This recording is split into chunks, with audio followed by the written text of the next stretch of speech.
Hi everyone, आज हम लोग क्लास 11th केमिस्ट्री में जो यूनिट 10 है एस ब्लॉक एलिमेंट्स, इसके बारे में पढ़ेंगे या इसको स्टार्ट करेंगे। बहुत बड़ा यूनिट नहीं है और बहुत ज़्यादा वेटेज भी नहीं रखता है मार्क्स के हिसाब से। कुछ इम्पॉर्टेंट फैक्ट्स हैं जहाँ से क्वेश्चन पूछता है एग्ज़ाम में, तो उसके बारे में बताएंगे जब चैप्टर पढ़ेंगे उसी समय। यह जो एस ब्लॉक एलिमेंट है, तो जब आप पढ़ रहे होंगे classification of elements and periodicity in properties, मतलब यूनिट 3 11th का, तो उस चैप्टर में जो एलिमेंट का क्लासिफिकेशन आप पढ़े होंगे वह कई बेसिस पे पढ़े होंगे। एक पढ़े होंगे उसके प्रॉपर्टी के आधार पे कि मेटल, नॉन मेटल, मेटेलॉइड्स। उसके बाद फिर ग्रुप वाइज भी अलग अलग क्लासिफिकेशन था उसमें। ग्रुप 18 को नोबल गैस, 70 को हैलोजेंस, ग्रुप 16 को चाल्कोजेंस, ऐसे करके हम लोग पढ़े थे। और उसके बाद एक क्लासिफिकेशन और हम लोग पढ़े थे ब्लॉक के आधार पे, S block elements, P block, D block and F block. तो ये जो लेटर्स हैं S, P, D and F, ये सभी सबसेल या ऑर्बिटल को रिप्रेजेंट करते हैं। तो हम लोग जानते हैं कि किसी भी एटम में जो इलेक्ट्रॉन्स होते हैं उनका रियल पोजीशन होता है या रियल लोकेशन होता है एक ऑर्बिटल। ऑर्बिटल होते हैं सबसेल्स में, सबसेल्स होते हैं सेल्स में, और वह सेल होता है एटम में। माने एटम में सेल, सेल में सबसेल, सबसेल में ऑर्बिटल, और तब उस ऑर्बिटल में क्या होता है, इलेक्ट्रॉन होता है। तो ऑर्बिटल में इलेक्ट्रॉन है। अब वह इलेक्ट्रॉन किस ऑर्बिटल में है, तो वह इलेक्ट्रॉन मतलब कौन सा इलेक्ट्रॉन, लास्ट इलेक्ट्रॉन। किसी भी एटम का या एलिमेंट का जो लास्ट इलेक्ट्रॉन है, अंतिम इलेक्ट्रॉन, वह कौन सा ऑर्बिटल में है, उस आधार पे एलिमेंट को बांटा गया है। यदि किसी एलिमेंट का लास्ट इलेक्ट्रॉन एस ऑर्बिटल में है तो वैसे एलिमेंट को एस ब्लॉक एलिमेंट्स बोलेंगे। यदि अंतिम इलेक्ट्रॉन पी ऑर्बिटल में जा रहा है तो पी ब्लॉक एलिमेंट्स कहलाएंगे, डी में है तो डी ब्लॉक, और एफ में जा रहा है तो एफ ब्लॉक एलिमेंट्स। तो ये ब्लॉक का मतलब हो गया कि उस इलेक्ट्रॉन के एंट्री को बतला रहा है कि जो अंतिम इलेक्ट्रॉन है उस एलिमेंट का, वह अंतिम इलेक्ट्रॉन कौन सा ऑर्बिटल में जा रहा है या कौन सा सबसेल में जा रहा है, उस आधार पे क्लासिफिकेशन होता है। तो एस ब्लॉक एलिमेंट क्या है समझ गए कि the elements whose last electron enters into s orbital are known as s block elements. अब चूंकि हम बताए कि एक ऑर्बिटल जो है सबसेल में और सबसेल है सेल में, तो वहाँ हम लोग को बताना पड़ता है कि वह ऑर्बिटल कौन सा सेल का है, वैलेंस सेल का है कि सेकेंड लास्ट सेल का है या थर्ड लास्ट सेल का है, किसका है। तो एस ब्लॉक एलिमेंट में जो अंतिम इलेक्ट्रॉन एस ऑर्बिटल में जाता है वह एस ऑर्बिटल होता है वैलेंस सेल का। तो कंप्लीट डेफिनेशन ऐसे बोलोगे कि the elements whose last electron enters into s orbital of the outermost shell are known as s block elements, कि वैसे एलिमेंट्स जिनका अंतिम इलेक्ट्रॉन वैलेंस सेल का एस ऑर्बिटल में जाता हो तो वे एस ब्लॉक एलिमेंट्स के नाम से जाने जाएंगे, वे एस ब्लॉक एलिमेंट्स कहलाएंगे। अब क्या हम बताएं कि एटम है, एटम में सेल है, सेल में सबसेल है और सबसेल में ऑर्बिटल है, जो है एस, पी, डी, एफ। अब जो लास्ट इलेक्ट्रॉन है किसी भी एलिमेंट का अंतिम इलेक्ट्रॉन, वह यदि एस में जाता है तो एस ब्लॉक एलिमेंट, पी में जाता है तो पी ब्लॉक, डी में जाता है तो डी ब्लॉक, एफ में जाएगा तो एफ ब्लॉक हो जाएगा। यहाँ चूंकि एस ब्लॉक एलिमेंट पढ़ रहे हैं तो अंतिम इलेक्ट्रॉन एलिमेंट का जाएगा किस में, एस ऑर्बिटल में, और यह एस ऑर्बिटल किसका होगा, वैलेंस सेल का होगा। तो वैलेंस सेल का एस ऑर्बिटल में कोई अंतिम इलेक्ट्रॉन जा रहा हो एलिमेंट का तो वह एलिमेंट कहलाएगा एस ब्लॉक एलिमेंट। अब हम लोग जानते हैं कि पीरियोडिक टेबल में जो एलिमेंट्स को अरेंज किया गया है ग्रुप वाइज, उसमें से टोटल 18 ग्रुप्स हैं। टोटल ग्रुप्स कितने हैं, 18 ग्रुप्स हैं। अब 18 ग्रुप्स में से ग्रुप 1, 2, फिर 3 से 12, फिर 13 से 18। तो ये ग्रुप 1 से 2 कहलाते हैं एस ब्लॉक एलिमेंट, 3 से 12 कहलाते हैं डी ब्लॉक एलिमेंट, 13 to 18 कहलाते हैं F block P block element. F block element का पीरियोडिक टेबल में कोई जगह ही नहीं है। तो देखोगे पीरियोडिक टेबल में पूरा टेबल है, तो इसके नीचे ऐसे 2 रॉ में एलिमेंट रहते हैं, तो ये हुए एफ ब्लॉक एलिमेंट। इनका यहाँ कोई ग्रुप पीरियड वगैरह नहीं होता है, अलग है पीरियोडिक टेबल से सब ऐसा। तो यहाँ से एक बात क्लियर हुआ कि जो एस ब्लॉक एलिमेंट्स हैं वे कौन कौन से ग्रुप्स में होंगे, तो ग्रुप 1 और 2 में। तो ग्रुप 1 और 2 के जो एलिमेंट्स हैं, ये 2 ग्रुप के एलिमेंट्स एस ब्लॉक एलिमेंट्स के नाम से जाने जाते हैं। मतलब इन एलिमेंट्स का अंतिम इलेक्ट्रॉन किस में जाता है, एस ऑर्बिटल में, वैलेंस शेल का एस ऑर्बिटल में ऐसा। तो इसमें से ओवरऑल आ गए 2 ग्रुप, ग्रुप 1 और ग्रुप 2। तो ग्रुप 1 और ग्रुप 2 को हम लोग कैसे समझेंगे या कैसे इसको जानेंगे, क्या प्रॉपर्टीज है, इसी के बारे में पूरा चैप्टर में हम लोग को पढ़ना है, इस 2 ग्रुप के एलिमेंट के बारे में, ग्रुप 1 और ग्रुप 2। तो एक करके पहले ग्रुप 1 के एलिमेंट को जानेंगे, फिर ग्रुप 2 के एलिमेंट के जानेंगे, उसके बाद फिर जो फैक्ट है इसमें उसको हम लोग समझेंगे। तो फर्स्टली हम लोग ग्रुप 1 एलिमेंट्स को देखते हैं।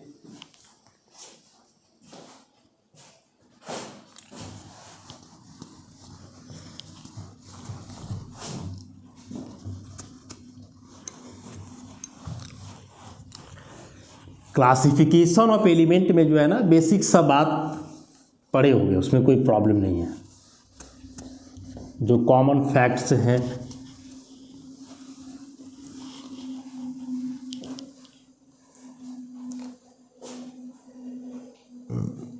तो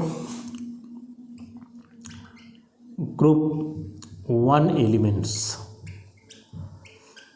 जिसको हम लोग अल्कली मेटल के नाम से भी जानते हैं, अल्कली मेटल्स ऐसा। तो मॉडर्न पीरियोडिक टेबल में जो ग्रुप 1 है उसमें एलिमेंट्स कौन कौन से हैं, तो उसमें एलिमेंट्स हैं hydrogen, H, lithium, Li, sodium, Na, potassium, K, rubidium, Rb, caesium, Cs और लास्ट में फ्रांसियम F। ये टोटल 7 एलिमेंट्स हैं ग्रुप 1 में, hydrogen, lithium, sodium, potassium, rubidium, caesium और फ्रांसियम। इसमें से हाइड्रोजन का पोजीशन थोड़ा अपवादित है, पहले भी पढ़े होंगे या आगे हाइड्रोजन चैप्टर में भी इसको हम लोग जानेंगे। अब इसमें से हाइड्रोजन को छोड़ दिया जाए तो बाकी इन एलिमेंट्स को बोला जाता है अल्कली मेटल। हाइड्रोजन को नहीं, किसको बोला जाता है, अल्कली मेटल। हाइड्रोजन के अलावे lithium, sodium, potassium, rubidium, caesium, francium को भी नहीं लिया जाता है, या रेडियो एक्टिव एलिमेंट है, तो इसको भी हटा ही दो। तो अल्कली मेटल्स में मेनली आते हैं लिथियम, सोडियम, पोटासियम, रुबिडियम और सीजियम ऐसा। ये 5 एलिमेंट्स को हम लोग क्या बोलते हैं, अल्कली मेटल्स। क्यों बोलते हैं अल्कली मेटल्स, क्योंकि ये सभी एलिमेंट्स वाटर में डिजॉल्व करके हाइड्रोक्साइड का फॉर्मेशन करते हैं, जो अल्कलाइन नेचर के होते हैं, बेसिक नेचर के होते हैं। जैसे सोडियम को वाटर में डिजॉल्व करोगे तो क्या बनता है, बनता है NaOH प्लस हाफ H2। तो वाटर में डिजॉल्व करने के बाद यह जो बन रहा है hydroxide, this hydroxide is of alkaline nature. Alkaline nature मतलब हुआ basic nature, basic nature, base का काम करते हैं। तो चूंकि ये एलिमेंट्स वाटर में डिजॉल्व करके एक अल्कलाइन नेचर का हाइड्रोक्साइड बनाएंगे, इसीलिए इन एलिमेंट्स को बोला जाता है अल्कली मेटल्स। तो अल्कली मेटल्स मतलब जो अल्कली बनाते हैं, तो अल्कली मतलब समझ जाओगे, ये हाइड्रोक्साइड को हम लोग अल्कली बोलते हैं। देखो अल्कली मेटल और अल्कली अलग अलग फैक्ट हुआ। अल्कली मेटल बोला जाएगा तो केवल मेटल हुआ, लिथियम, सोडियम, पोटासियम, इरिडियम ऐसे। और यदि अल्कली बोला जा रहा है, मेटल नहीं, तो अल्कली बोला जा रहा है मतलब आप हाइड्रोक्साइड लगाओगे, lithium hydroxide, sodium hydroxide, potassium hydroxide, rubidium hydroxide और सीजियम हाइड्रोक्साइड ऐसे। इवन इन सारे एलिमेंट्स का जो ऑक्साइड है, नॉर्मल ऑक्साइड, जैसे lithium oxide, sodium oxide, potassium oxide, rubidium oxide और सीजियम ऑक्साइड, ये सारे ऑक्साइड जो है बेसिक नेचर के होते हैं। मतलब इनको भी आप वाटर में डिजॉल्व करोगे तो यही चीज़ बनता है, हाइड्रोक्साइड ही बनता है। रिएक्शन लिख सकते हो आप, जैसे वही Na2O है, इसको वाटर में घोल दो तो यह बनाएगा 2NaOH। और यदि कोई ऑक्साइड वाटर में डिजॉल्व करके ऐसे बेस का फॉर्मेशन करे, मतलब ऐसे ऑक्साइड को हम लोग बेसिक ऑक्साइड बोलते हैं। तो ये सारे जो एलिमेंट्स हुए, लिथियम, सोडियम, पोटासियम, रिबिडियम और सीजियम, इन एलिमेंट्स का जो कैरेक्टरिस्टिक हुआ कि ये डायरेक्टली वाटर में डिजॉल्व करके हाइड्रोक्साइड बनाते हैं या फिर इनके ऑक्साइड्स भी वाटर में डिजॉल्व करके हाइड्रोक्साइड बनाते हैं। ये जो है अच्छे बेस होते हैं, स्ट्रॉन्ग बेस होते हैं, ये सभी अल्कलाइन नेचर के होते हैं, इसीलिए जो है ये अल्कली मेटल्स के नाम से जाने जाते हैं। उसके बाद अकरेंस वगैरह की बात करें तो देखो मेटल्स है और ये सभी काफ़ी रिएक्टिव मेटल्स हैं। और जो रिएक्टिव मेटल्स होते हैं वे फ्रीली एग्जिस्ट नहीं करते हैं, उनका मिनरल्स या ओर बनता है। तो ये सारे एलिमेंट जो हैं ओर के रूप में एग्जिस्ट करते हैं। हाइड्रोजन को छोड़ दिया जाए तो लिथियम, सोडियम, पोटासियम, रिबिडियम ये सभी मिनरल्स या ओर के फॉर्म में एग्जिस्ट करेंगे। फ्रांसियम एक रेडियो एक्टिव एलिमेंट है तो उसका उतना एबंडेंस जो है नहीं है, लेकिन सोडियम, पोटासियम वगैरह बहुत कॉमन है। जैसे सोडियम का हम लोग जानते हैं NaCl बनता है, उसी प्रकार से पोटासियम के भी कई हैं, लिथियम के भी कई ओर्स मिनरल्स वगैरह हैं, तो उस फॉर्म में सबका एग्जिस्टेंस होता है।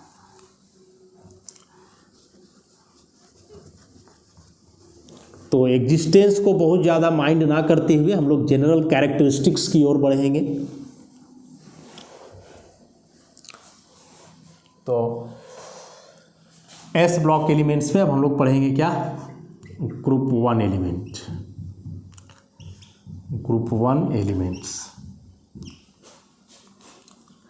जिसको हम लोग कॉमनली अल्कली मेटल्स के नाम से जानते हैं।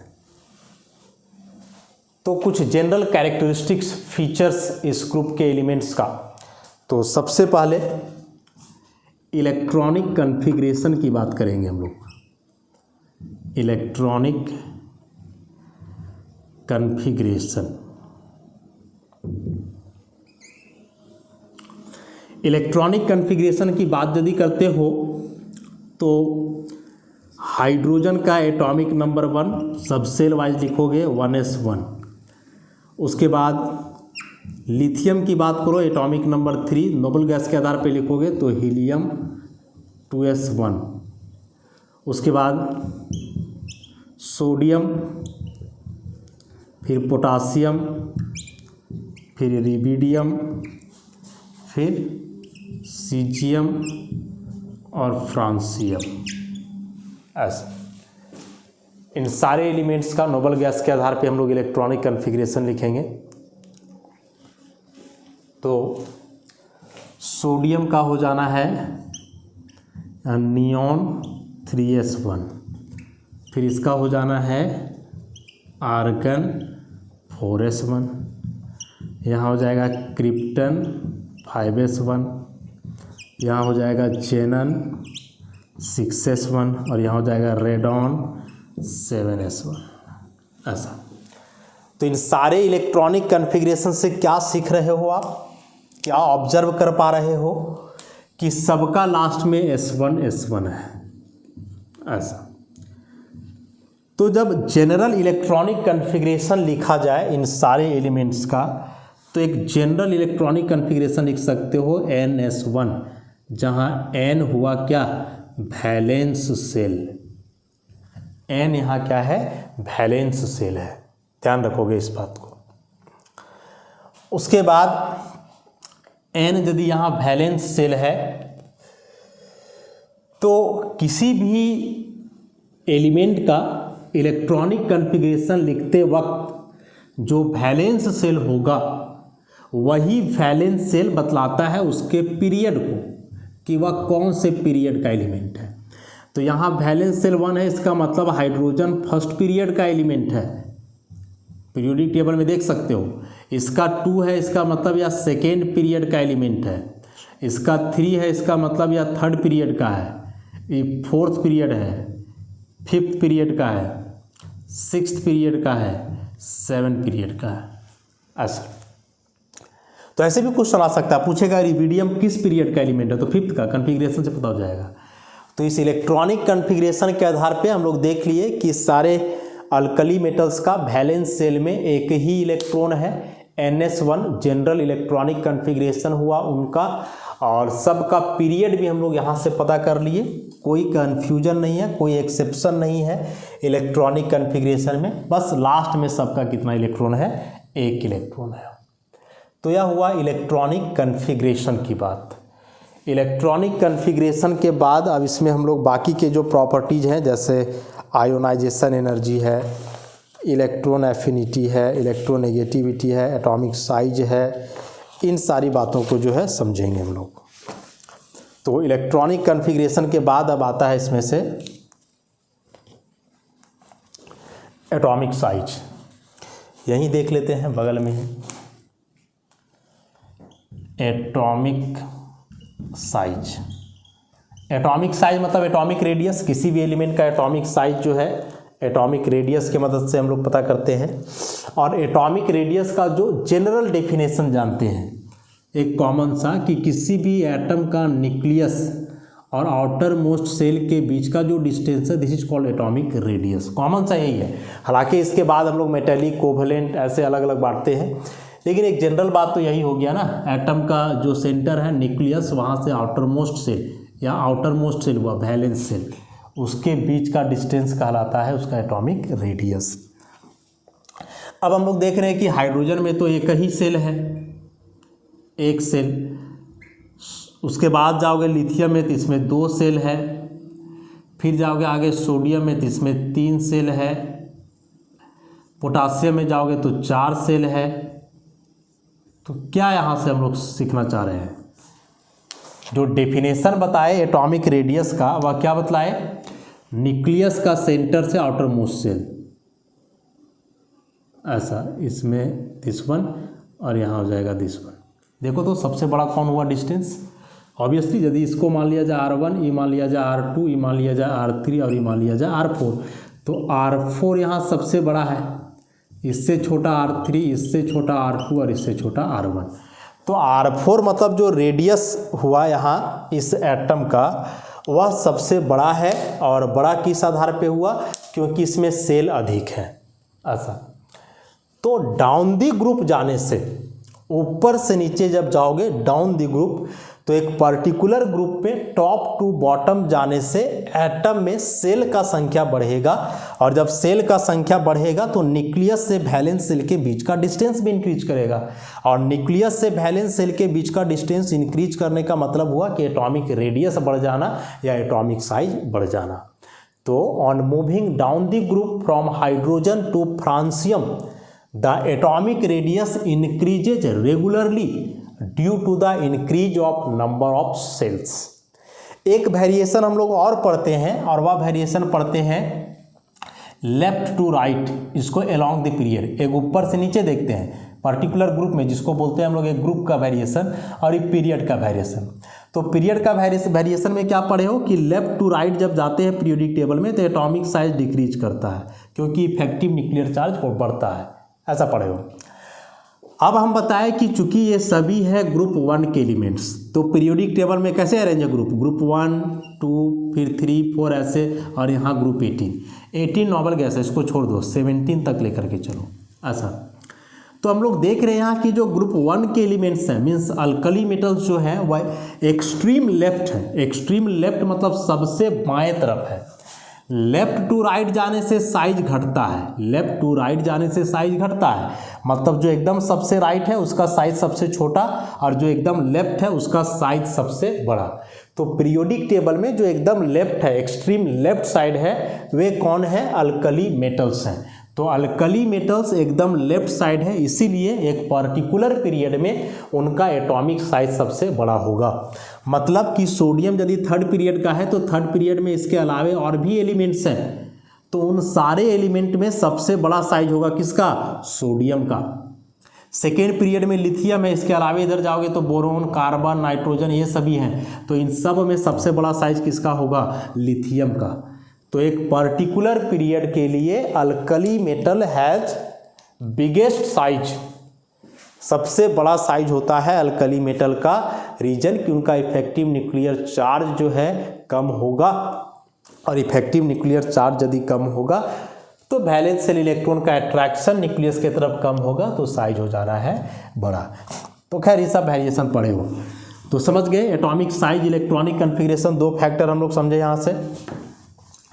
इलेक्ट्रॉनिक कन्फिग्रेशन में कि सबका वैलेंस शेल में एक इलेक्ट्रॉन है। फिर एटॉमिक साइज में क्या समझे कि डाउन द ग्रुप जाने से एटॉमिक साइज बढ़ता है, नंबर ऑफ सेल बढ़ जाने के चलते। Along the period atomic size घटता है इफेक्टिव न्यूक्लियर चार्ज बढ़ने के कारण। अब चूंकि अल्कली मेटल जो है ग्रुप 1 के मेटल वे सबसे बाएं तरफ है, एक्सट्रीम लेफ्ट साइड है, और वे एक्सट्रीम लेफ्ट साइड है, इसका मतलब हुआ कि उनका साइज जो है सबसे बड़ा होगा, largest size, biggest size.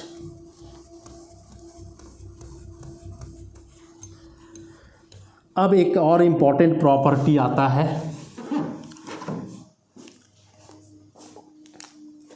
Ionisation energy. Ionization energy, ionization energy का डेफिनेशन हम लोग क्या जानते हैं? तो आयोनाइजेशन एनर्जी का जो डेफिनेशन है कि किसी भी एटम का आउटर मोस्ट सेल से एक इलेक्ट्रॉन निकालने में जो एनर्जी लगता है, that energy is called ionisation energy. जैसे मान लें कि यह कोई एटम है, इसमें ऐसे कई सेल्स हैं, ठीक, और यहाँ है एक इलेक्ट्रॉन लास्ट सेल में, तो इलेक्ट्रॉन कहीं भी हो वह इलेक्ट्रॉन न्यूक्लियस की तरफ अट्रैक्ट होता है, वह इलेक्ट्रॉन न्यूक्लियस की तरफ अट्रैक्ट होता है। सिंपल सी बात है, इलेक्ट्रोस्टैटिक फोर्स से। तो जब तुम इस इलेक्ट्रॉन को यहाँ से निकालना चाहोगे तो सबसे पहले तो इस फोर्स को ब्रेक करना होगा ना, और इस फोर्स को ब्रेक करने के लिए जाहिर सी बात है कि एनर्जी की आवश्यकता होगी, तो एनर्जी यहाँ से तुमको देना पड़ेगा, और जो एनर्जी देना पड़ेगा that energy is called ionisation energy. तो किसी भी एटम का आउटर मोस्ट सेल से एक इलेक्ट्रॉन निकालने में जो एनर्जी लगता है that energy is known as ionization energy, ठीक। तो आयोनाइजेशन एनर्जी कहीं ना कहीं डिपेंड कर रहा है इस इलेक्ट्रॉन का न्यूक्लियस के तरफ जो अट्रैक्शन है उस पर, और फिर आयोनाइजेशन एनर्जी डिपेंड करता है इलेक्ट्रॉनिक कन्फिग्रेशन वगैरह पर भी, सारे फैक्टर्स पे डिपेंड करता है। तो क्या है मेन बात समझते हैं हम लोग। तो यहाँ से एक मान लें कि M जो है अल्कली मेटल है, ठीक, जिनका जनरल कन्फिग्रेशन है बीच में रहेगा नोबल गैस ग्रुप 18 के एलिमेंट, और उसके बाद यहाँ होता है NS1। अब जब इनमें आयोनाइजेशन एनर्जी दोगे तो क्या होगा, इनका एक इलेक्ट्रॉन निकल जाएगा और आ जाएगा एक plus. This is monovalent cation, monovalent cation obviously gaseous form में होता है ऐसा। तो अब जो यहाँ कन्फिग्रेशन बचेगा वह ग्रुप 18, ग्रुप 18 कहने का मतलब कि नोबल गैस का इलेक्ट्रॉनिक कन्फिग्रेशन बचेगा ऐसा। तो चूंकि अल्कली मेटल जिनका शुरू में अनसिमेट्रिकल कन्फिग्रेशन है, जब वे एक इलेक्ट्रॉन लूज कर देते हैं तब जो उनका कन्फिग्रेशन होता है वह नोबल गैस के जैसा होता है, मतलब एक स्टेबल इलेक्ट्रॉनिक कन्फिग्रेशन होता है। तो एक इलेक्ट्रॉन लूज करने के बाद अल्कली मेटल्स का इलेक्ट्रॉनिक कन्फिग्रेशन स्टेबल हो जा रहा है, नोबल गैस की तरह हो जा रहा है, तो वे अल्कली मेटल्स हमेशा चाहेंगे कि वे इलेक्ट्रॉन लूज करके अल्कली मेटल के जैसा बने, और इसीलिए जो उनका फर्स्ट आयोनाइजेशन एनर्जी होगा वह कम होगा। मतलब अल्कली मेटल से एक इलेक्ट्रॉन निकालना है तो बहुत ज़्यादा टेंशन का बात नहीं है, आसानी से कम एनर्जी में ही निकल जाएगा, ज़्यादा एनर्जी का ज़रूरत वहाँ नहीं पड़ता है। लेकिन यह जो M+ बना, जिसका नोबल गैस के जैसा इलेक्ट्रॉनिक कन्फिग्रेशन है, फुलफिल्ड स्टेबल इलेक्ट्रॉनिक कन्फिग्रेशन, अब यदि तुम फिर से एनर्जी दोगे, जिसको आयनाइजेशन एनर्जी 2 बोलेंगे, तो एक इलेक्ट्रॉन और निकलेगा और एक प्लस और, इस बार इसको हम लोग बोलेंगे डाइवैलेंट केटायन। ऐसा तो अब जो यहाँ इलेक्ट्रॉनिक कन्फिग्रेशन हो जाएगा वो तो गड़बड़ हो जाएगा, वो तो गड़बड़ हो जाएगा ना, अनस्टेबल इलेक्ट्रॉनिक कन्फिग्रेशन। एग्जाम्पल के लिए यदि यहाँ आप सोडियम लेकर के चलते हो तो 2, 8 और 1, तो यहाँ बनेगा सोडियम आयन, एक इलेक्ट्रॉन निकलेगा तो 2 और 8, लास्ट में 8। फिर उसी प्रकार से यहाँ सोडियम आयन यदि है 2 और 8 और फिर एक इलेक्ट्रॉन निकल जाए तो सोडियम पे आ जाएगा 2+, तो ये हो जाएगा 2 और 7। तो यहाँ अभी लास्ट में 8 है, मतलब वेरी स्टेबल, और 7 हुआ मतलब अनस्टेबल। हम लोग जानते हैं कि लास्ट में 8 इलेक्ट्रॉन नोबल गैस का होता है जो स्टेबल है। तो एक इलेक्ट्रॉन लूज करने में इनको कोई दिक्कत नहीं है, एक इलेक्ट्रॉन लूज करके तो इनको फ़ायदा हो रहा है कि वे स्टेबल हो रहे हैं, वे नोबल गैस के जैसा बन रहे हैं। तो एक इलेक्ट्रॉन लूज करने में इनको कोई परेशानी नहीं है, कोई दिक्कत नहीं है। लेकिन एक इलेक्ट्रॉन लूज करने के बाद जब ये दूसरा इलेक्ट्रॉन लूज करेंगे तब दिक्कत है, क्योंकि दूसरा इलेक्ट्रॉन लूज करने के बाद इनका स्टेबिलिटी खत्म हो जा रहा है। जो नोबल गैस का इलेक्ट्रॉनिक कन्फिग्रेशन था वह इलेक्ट्रॉनिक कन्फिग्रेशन डिस्ट्रॉय हो जा रहा है। मतलब शुरू में समझो इलेक्ट्रॉन लूज करने से स्टेबल हो रहे हैं और फिर इलेक्ट्रॉन लूज करने से अनस्टेबल हो जा रहे हैं। तो एक इलेक्ट्रॉन निकला लास्ट से तो कहलाया फर्स्ट आयोनाइजेशन एनर्जी, फिर एक और निकलेगा तो कहलाएगा सेकेंड आयोनाइजेशन एनर्जी। तो यहाँ इसका इलेक्ट्रॉन लूज करने का टेंडेंसी था, इसलिए जो आयोनाइजेशन एनर्जी 1 होगा वह लो होगा, क्योंकि आसानी से इलेक्ट्रॉन लूज कर देगा। लेकिन एक इलेक्ट्रॉन लूज करने के बाद अब और इलेक्ट्रॉन लूज नहीं करना चाहेगा, क्योंकि स्टेबल इलेक्ट्रॉनिक कन्फिग्रेशन है। तो जब अब और इलेक्ट्रॉन लूज नहीं करना चाहेगा तो फिर तुम इलेक्ट्रॉन निकालोगे तो जाहिर सी बात है कि तुमको ज़्यादा एनर्जी देना होगा। मतलब यहाँ जो आयोनाइजेशन एनर्जी 2 है वह ज़्यादा नहीं होगा बल्कि बहुत ज़्यादा होगा, वेरी हाई, एक्सट्रीमली बहुत ज़्यादा होगा। और क्यों ज़्यादा हुआ समझ गए ना इस बात को, क्योंकि जो मोनोवैलेंट केटायन बना उनका नोबल गैस का कन्फिग्रेशन है, वे फिर से इलेक्ट्रॉन लूज करना नहीं चाहते हैं। जैसे एग्जाम्पल के लिए बोल रहा है कि यहाँ हम लिथियम लेकर के चलें ऐसा, तो यहाँ लिथियम प्लस बनेगा, तो इसके लिए जो आयोनाइजेशन एनर्जी 1 है वह होता है 520 किलो जूल पर मोल। माने 1 मोल लिथियम का एटम से इलेक्ट्रॉन निकलेगा तो 520 किलो जूल एनर्जी लगेगा। लेकिन वही यदि लिथियम प्लस है और इसको बदल रहे हैं लिथियम डबल प्लस में, तब जो यहाँ आयोनाइजेशन एनर्जी 2 है यह बहुत ज़्यादा है, इसका वैल्यू तकरीबन 7300 7298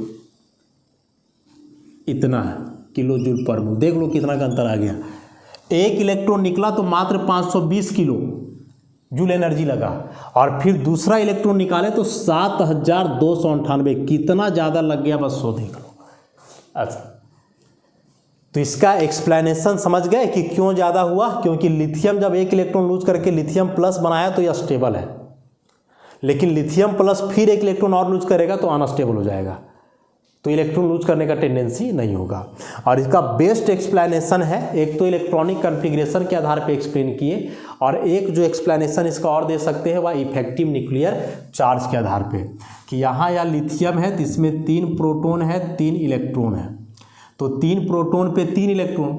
लेकिन यहाँ जो लिथियम प्लस बना इसमें 3 प्रोटॉन और 2 ही इलेक्ट्रॉन है, तो इस 3 प्रोटॉन का न्यूक्लियर चार्ज 2 इलेक्ट्रॉन पे पड़ेगा, और यहाँ 3 प्रोटॉन का न्यूक्लियर चार्ज 3 इलेक्ट्रॉन पे पड़ेगा।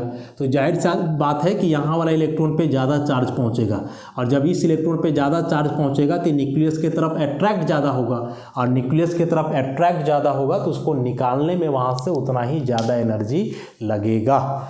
तो the second ionisation energy of alkali metals is much more greater than the first ionization energy because after losing one electron alkali metal form monovalent cation which have stable noble gas electronic configuration and increased effective nuclear charge.